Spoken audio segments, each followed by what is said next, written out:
মধ্যরাতে মধ্যপ্রাচ্যে ভয়াবহ যুদ্ধ পরিস্থিতি। ইসরায়েলে ইরানের প্রত্যাঘাত, ইরানের এয়ার স্ট্রাইকে জেরুজালেম ও তেল আবিব সহ ইসরায়েলের 4 বড় শহরে মুহুর্মুহুর বিস্ফোরণ। হাইপারসনিক মিসাইল হামলা ইরানের। শব্দের থেকেও বেশি গতিবেগ এই মিসাইলের। ইরানের সামরিক অভিযানের নাম অপারেশন ট্রু প্রমিস 3। ইসরায়েলি সেনা থেকে সূত্রে জানা যাচ্ছে যে 150টি মিসাইল ছুড়েছে ইরান, বেশিরভাগটাই রুখে দেওয়া হয়েছে বলে দাবি করছে ইসরায়েল। ঘন ঘন বেঁচে উঠছে সাইরেনও। বাসিন্দাদের নিরাপদ আশ্রয় নিয়ে যাওয়ার নির্দেশ দিয়েছে ইসরায়েলি প্রশাসনও। Israel, Lebanon, Jordan, Syria, Iraq, ইরানের আকাশ সীমা পুরোপুরিভাবেই বন্ধ করে দেওয়া হয়েছে।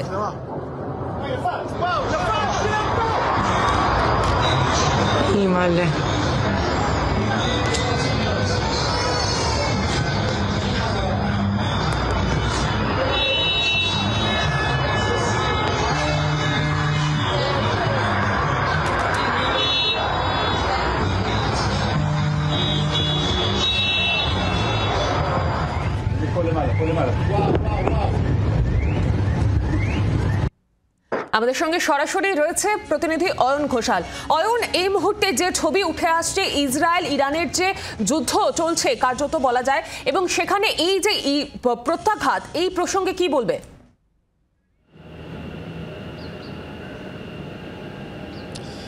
এখন যে কার্যত যুদ্ধ কথাটাও কিন্তু আর বলা যাচ্ছে না সৌমি, কারণ এখন আক্ষরিক অর্থেই যুদ্ধ চলছে এবং সেই যুদ্ধটা সরাসরি ইসরায়েলের সঙ্গে ইরানের চলছে ঠিকই, কিন্তু বিশ্বের আরও অন্তত 8টি দেশ এই যুদ্ধে প্রত্যক্ষ বা পরোক্ষভাবে অংশীদার।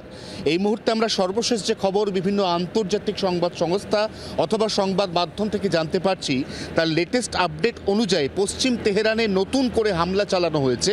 তেহরানের কাছে কারাজ যে শহর রয়েছে, এই শহরে ইসরায়েল হামলা চালিয়েছে বলে ইরানের সংবাদ মাধ্যম তারা দাবি করেছেন।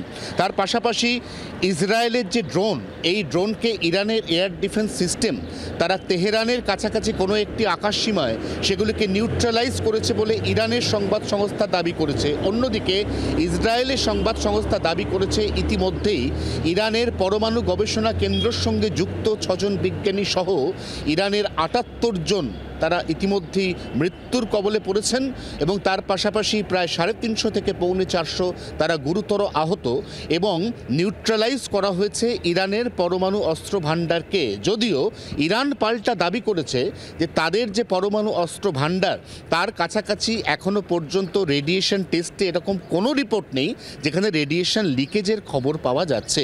অতএব যেভাবে নিউক্লিয়ার যে ব্যবস্থা, এই ব্যবস্থাকে ধ্বংসের দাবি ইসরায়েল করছে, সেই দাবি ভিত্তিহীন এবং অমূলক বলে ইরান পাল্টা দাবি করেছে।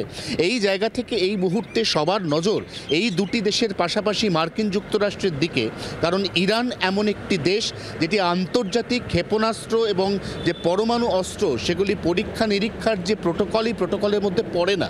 বিশ্বের বেশিরভাগ দেশকে এই ধরনের পরমাণু অস্ত্রের পরীক্ষা নিরীক্ষার ক্ষেত্রে একাধিক আন্তর্জাতিক সংস্থার দিকে তাকিয়ে থাকতে হয়, তাদের ছাড়পত্রের উপর নির্ভর করতে হয় এবং প্রতি মুহূর্তের আপডেট বা ডেভেলপমেন্ট তাদেরকে জানাতে হয়। ইরান সেই কাজটা করতে বাধ্য নয়। এক্ষেত্রে ইরান মধ্যপ্রাচ্যের এমন একটি শক্তি হিসেবে আত্মপ্রকাশ করতে চলেছিল যে শক্তিটি কিন্তু বাকি দেশের কাছে একটা থ্রেট হয়ে দাঁড়াচ্ছিল, এবং ঠিক সেই কারণে ইসরায়েলের নেওয়া প্রত্যেকটি পদক্ষেপের পাশে ইতিমধ্যেই মার্কিন যুক্তরাষ্ট্র দাঁড়িয়ে, কিন্তু ইরান পাল্টা জানিয়ে দিয়েছে যে তারা তাদের মতো করে আত্মনির্ভর হয়ে এই গোটা যে আক্রমণ তার প্রত্যেকটির জবাব দেবে এবং তারা ইতিমধ্যে জবাব দিতে শুরু করেছে, এমন দাবিও কিন্তু ইরানের বিভিন্ন সংবাদ মাধ্যম এবং সংবাদ সংস্থা করছে। সৌমি, সঙ্গে থাকো অয়ন। এদিকে আপনাদেরকে এবার শোনাবো ইসরায়েলের প্রধানমন্ত্রী কি বলেছেন।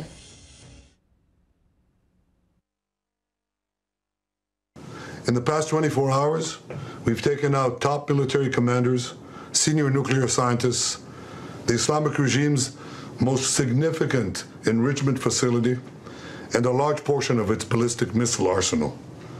More is on the way. The regime doesn't know what hit them. They don't know what will hit them.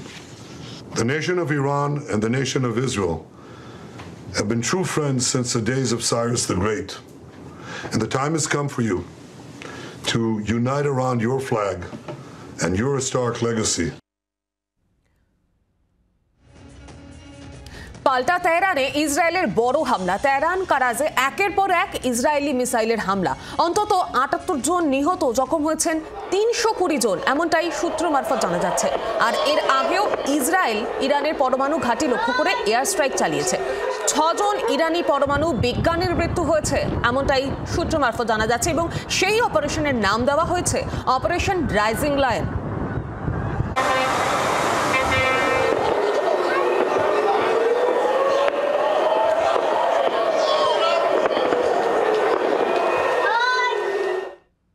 আমরা আবার সরাসরি চলে যাবো অয়নের কাছে। অয়ন, এই মুহূর্তে যে খবরগুলো আসছে যে তেহরান কারাজে একের পর এক ইসরায়েলি মিসাইলের হানা হচ্ছে, বহু মানুষ নিহত হয়েছে, জখম হয়েছে ৩২০ জন, এমনটাই সূত্র মারফত যেমনটা জানা যাচ্ছে, এবং পরমাণু ঘাঁটি লক্ষ্য করে এয়ার স্ট্রাইক চালানো হচ্ছে, বিজ্ঞানীদের মৃত্যু হচ্ছে। আর কি কি তথ্য উঠে আসছে এই মুহূর্তে সামনে?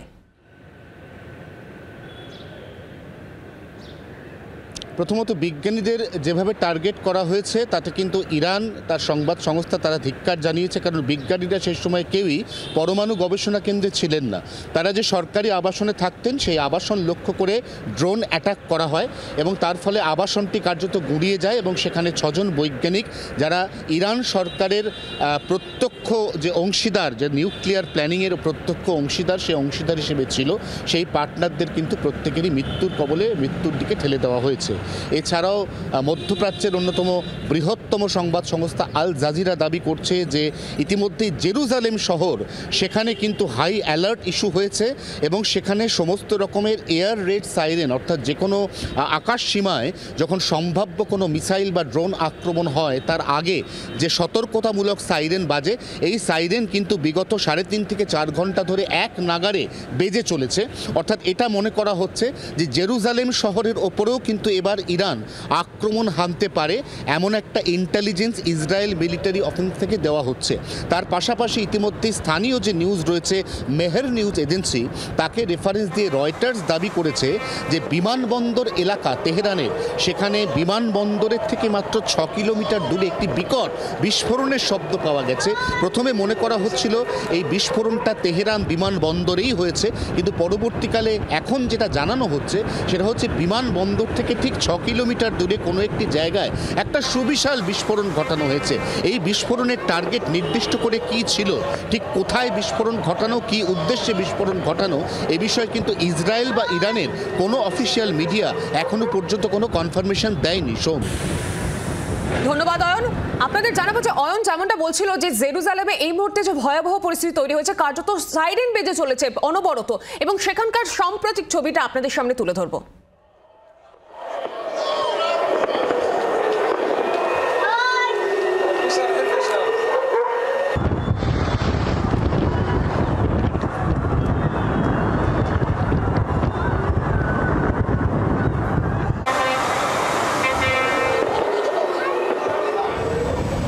It hit just over the top of that hill back behind me.